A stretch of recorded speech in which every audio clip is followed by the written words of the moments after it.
In the middle of July, the elder of the village on Levin's sister's estate, about 15 miles from Pokrovsko, came to Levin to report on how things were going there and on the hay.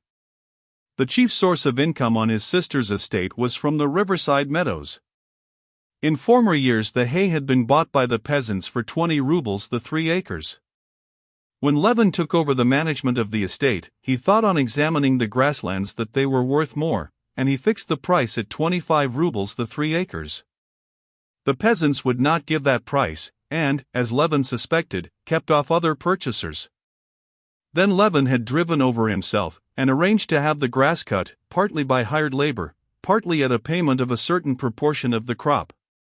His own peasants put every hindrance they could in the way of this new arrangement, but it was carried out, and the first year the meadows had yielded a profit almost double.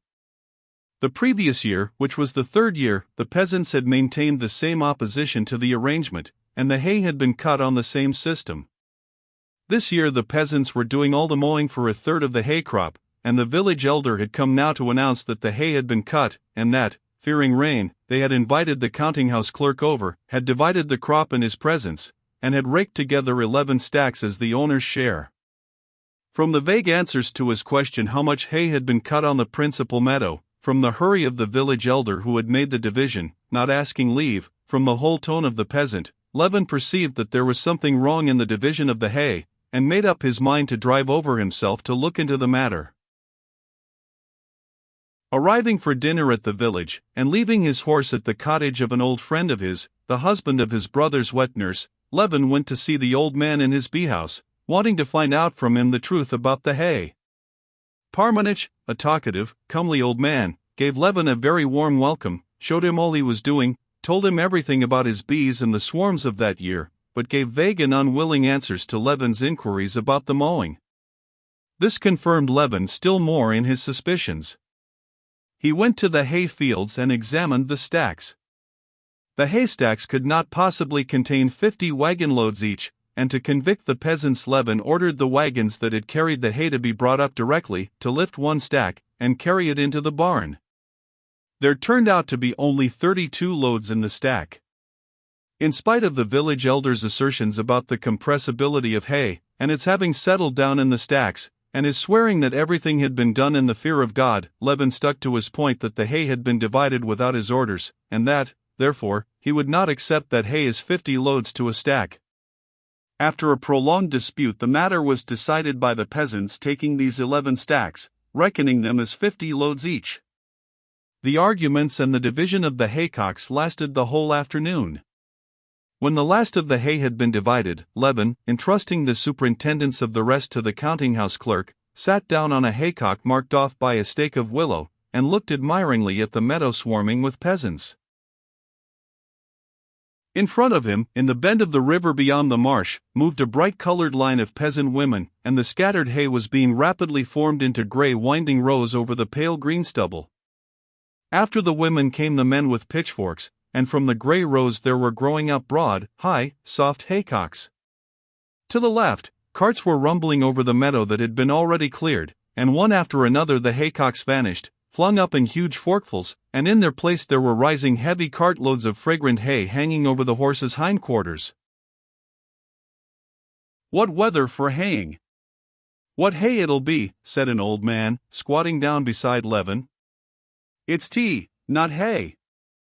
It's like scattering grain to the ducks, the way they pick it up," he added, pointing to the growing haycocks. "Since dinner time they've carried a good half of it. The last load, eh?" he shouted to a young peasant, who drove by, standing in the front of an empty cart, shaking the cord reins. "The last, Dad," the lad shouted back, pulling in the horse, and, smiling, he looked round at a bright, rosy-cheeked peasant girl who sat in the cart smiling too, and drove on. "Who's that?" "Your son?" asked Levin. "My baby," said the old man with a tender smile. "What a fine fellow." "The lad's all right." "Married already?" "Yes, it's 2 years last St. Philip's Day." "Any children?" Children indeed. Why, for over a year he was innocent as a babe himself, and bashful too, answered the old man. Well, the hay. It's as fragrant as tea, he repeated, wishing to change the subject. Levin looked more attentively at Ivan Parmenov and his wife. They were loading a haycock onto the cart not far from him. Ivan Parmenov was standing on the cart, taking, laying in place, and stamping down the huge bundles of hay, which his pretty young wife deftly handed up to him, at first in armfuls, and then on the pitchfork. The young wife worked easily, merrily, and dexterously. The close-packed hay did not once break away off her fork. First she gathered it together, stuck the fork into it, then with a rapid, supple movement leaned the whole weight of her body on it, and at once with a bend of her back under the red belt she drew herself up, and arching her full bosom under the white smock, with a smart turn swung the fork in her arms, and flung the bundle of hay high onto the cart. Ivan, obviously doing his best to save her every minute of unnecessary labor, made haste, opening his arms to clutch the bundle and lay it in the cart.